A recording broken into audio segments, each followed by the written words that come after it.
Alucard, Célas, à vous.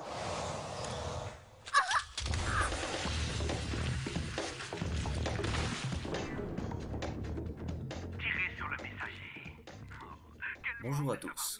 Pour cette première revue, nous allons parler de Hellsing Ultimate, une série de 10 OAV qui a commencé en 2006 et qui a normalement dû s'achever récemment. Rien à voir avec la première série Hellsing, sortie en 2001. On confond parfois les deux, mais elles sont bien différentes. Le premier anime Hellsing n'est pas l'adaptation conforme du manga. Ceux qui ont eu la chance, ou la malchance, de l'avoir vu, savent que ça part en cacahuète dès le 7ème épisode et qu'à partir de là, ça s'éloigne totalement de l'histoire originale. Le résultat est très moyen, ceux qui ont lu le manga sont généralement déçus par cette première adaptation. Mais bon, je ne vais pas cracher dessus davantage, on va plutôt parler de la seconde adaptation, Hellsing Ultimate. Oui, c'est assez rare pour le signaler, on a eu pour une fois le droit à une seconde adaptation, cette fois-ci très fidèle au manga. Alors, pour ceux qui ne connaissent pas, Hellsing Ultimate, c'est ça.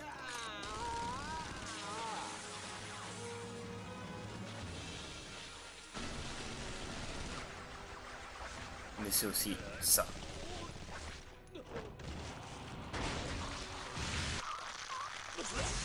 Et ça aussi. Bon, vous l'aurez compris, on fait pas dans la dentelle. Pour l'histoire, c'est simple. À Londres, une organisation secrète qui s'appelle Hellsing lutte contre des vampires et des ghouls qui menacent la ville, puis, ça alors, contre des nazis. C'est vrai que sur ce point-là, c'est pas très original. Mais là où l'anime gagne beaucoup de points, c'est surtout sur les personnages, pour la plupart très charismatiques. On a le droit à un Nosferatu increvable, amateur de hauts flingues, et qui, il faut le dire, sait s'habiller. Une policière devenue vampire à la naïveté déconcertante. Une femme intransigeante qui n'aime pas qu'on lui file dans les bottes. Les ordres sont très simples. Search and destroy. Over. Un majordome qui aime le travail bien fait. Sans oublier un prêtre tueur de vampires à moitié dingue qui semble avoir eu une enfance difficile.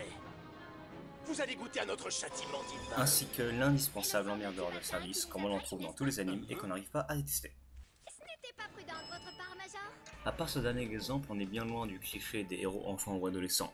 Là, on s'approche plutôt de putains de psychopathes au goût vestimentaire irréprochable qui aiment le sang et les gants blancs.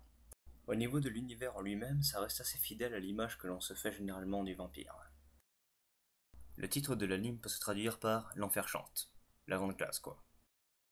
Cependant, l'auteur prétend s'être inspiré du nom de Van Helsing, le héros du roman Dracula de Bram Stoker, sacrée référence en ce qui concerne les vampires.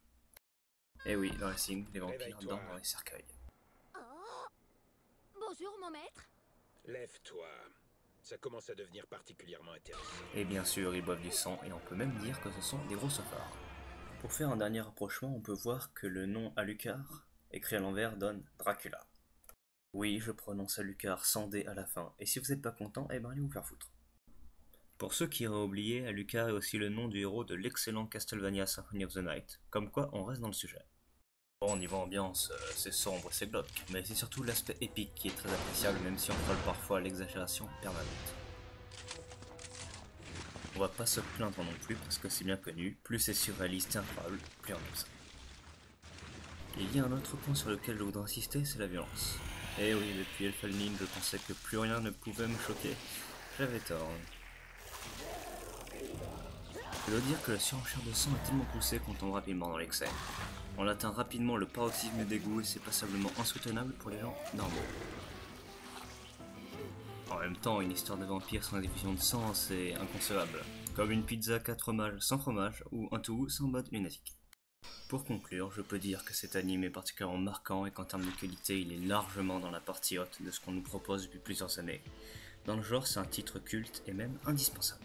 Alors, si vous êtes normal, ne le regardez pas. Si ça vous tente, les animes bien gore et que vous l'avez pas vu, foncez. Et si vous l'avez déjà vu, n'hésitez pas à le revoir parce que oui, ça fait du bien de temps en temps de revoir des animes de ce calibre. Allez, à la prochaine. Qui s'irrite et vous périrez en chemin, car c'est que l'air flambe en un instant. Ainsi soit-il.